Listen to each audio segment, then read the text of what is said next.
Envolvidos estes 2 anos, praticamente, em que estamos a assinalar aquilo que parece ser a volta à nova normalidade depois do Covid, tínhamos 3 preocupações.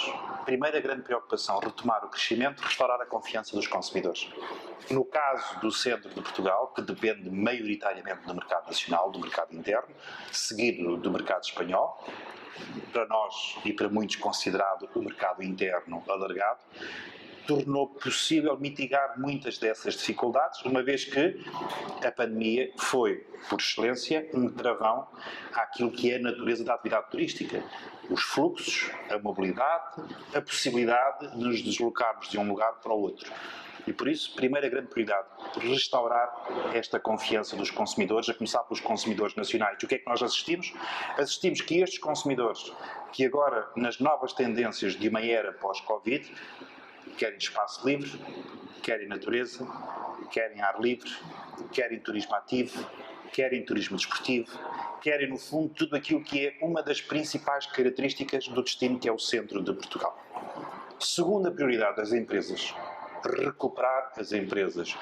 Parte delas não temos registro físico individualizado, algumas perderam-se, é verdade, algumas alteraram os seus modelos de negócio, tais quais, por exemplo, o que aconteceu com a mão de obra na atividade turística, dos 70 mil empregos que se perderam, muitos deles foram recuperados, mas ainda longe de atingirmos o nível mínimo que desejávamos para podermos entrar num processo de normalização da atividade turística e, por isso, segunda grande prioridade, recuperar as nossas empresas e depois de criarmos as condições para que elas possam voltar a laborar e possam crescer e possam manter a sua aposta, obviamente fomos ao terceiro patamar, que é recuperarmos os mercados internacionais. Por esta ordem. E estes 2 anos foram essencialmente, particularmente dolorosos, porque no conjunto dos 24, praticamente entre 16 e 18 meses, foram causadores na ordem dos 60% de perdas em 2020, menos de 55% de perdas em 2021 e agora julgamos nós, com os dados que estão a ser apresentados, que vai ser possível, em alguns casos já igualarmos 2019 e, por exemplo, nos meses de fevereiro, no mês de abril, já passámos a fasquia de 2019. E, portanto, o centro de Portugal tem características muito próprias, desde logo a sua diversidade e a sua dimensão. Nós temos 100 municípios que, comparativamente com o Algarve, que tem 16, com o Alentejo, que tem 58, ou com Lisboa, que tem 18, é de facto uma placa giratória, é uma placa geográfica muito mais abrangente, à escala nacional, e por isso tem, inevitavelmente, maiores assimetrias. O interior, a baixa densidade e o litoral têm características muito diferentes. O nosso este e o nosso oeste têm características muito diferentes. O nosso norte e o nosso sul da região têm características muito diferentes. Naturalmente que estas características refletem atratividade, refletem competitividade e refletem a capacidade de atrair ou de reter recursos humanos. Há uma boa rede que a região tem, desde logo 3 escolas que estão afetas ao turismo de Portugal, um conjunto também significativo de escolas profissionais que hoje formam recursos humanos na área do turismo, desde a cozinha, a pastelaria, serviço de mesa e muitos outros, a gestão hoteleira, mas não são suficientes hoje, à data de hoje, para podermos suprir aquela que já é manifesta demonstração de falta de mão de obra.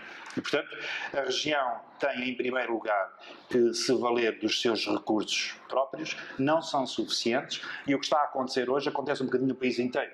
Unidades hoteleiras que estão, neste momento, a recrutar nepaleses, paquistaneses, indianos, são tomenses, angolanos, moçambicanos, brasileiros, ou seja, o que hoje identificamos no próprio V Portugal, no painel do capital humano, é de que Portugal precisa rapidamente de normalizar a política pública que permita a entrada de migrantes e possamos dar-lhes qualificações, dar-lhes formação para suprir esta falta de mão de obra e, eventualmente, desejavelmente, como aliás disse o Presidente da Confederação do Turismo, Francisco Calheiros, recrutarmos dentro dos países de língua oficial portuguesa. Porquê? Pela facilidade do contacto, mas também pela afinidade cultural. Portugal é muito procurado pela sua hospitalidade. Esta hospitalidade é muito característica do ADN da matriz dos portugueses.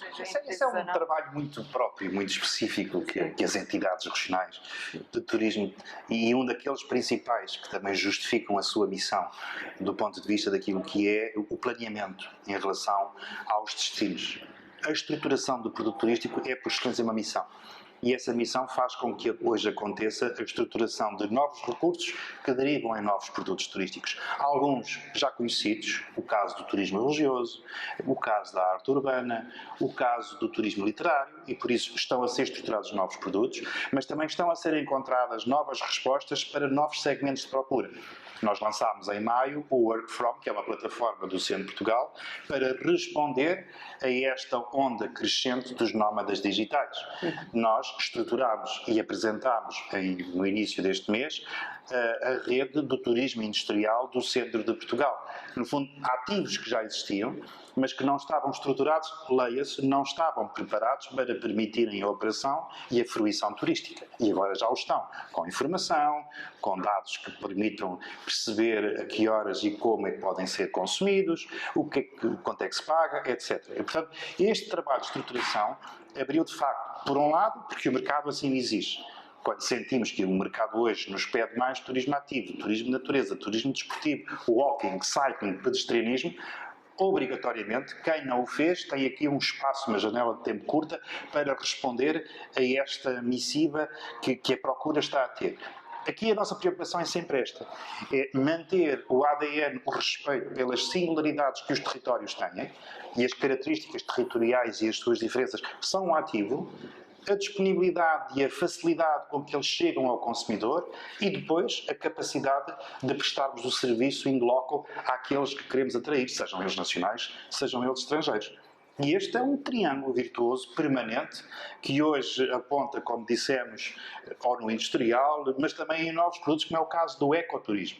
O enoturismo há 2 anos que estamos a trabalhar, agora estamos a trabalhar o ecoturismo e outros se vão seguir, porque o mercado tem esta apetência. O que é que nós sentimos? E são dados oficiais, mais de 70% dos consumidores hoje estão disponíveis a alterar o seu destino de férias se a proposta de valor que lhes for oferecida, por exemplo, resultar numa diminuição da pegada ecológica, se resultar numa atitude e numa experiência mais amiga do ambiente. A agenda da sustentabilidade está aí. A forma é como é que nós somos capazes de mitigar os impactos de uma agenda de sustentabilidade, naturalmente respeitando aquilo que são este diálogo interregional e intergeracional. Daqui a um ano, na 9ª edição do nosso V Portugal, gostaria muito que estivéssemos a discutir não os efeitos da pandemia, não os efeitos da falta de segurança que o mundo hoje atravessa, mas de que forma é que um destino com as características do Centro de Portugal já é a primeira escolha óbvia dos portugueses e como é que ele está cada vez mais a entrar no mindset de esmagadora maioria entre os 28 mercados internacionais com que Portugal está a trabalhar.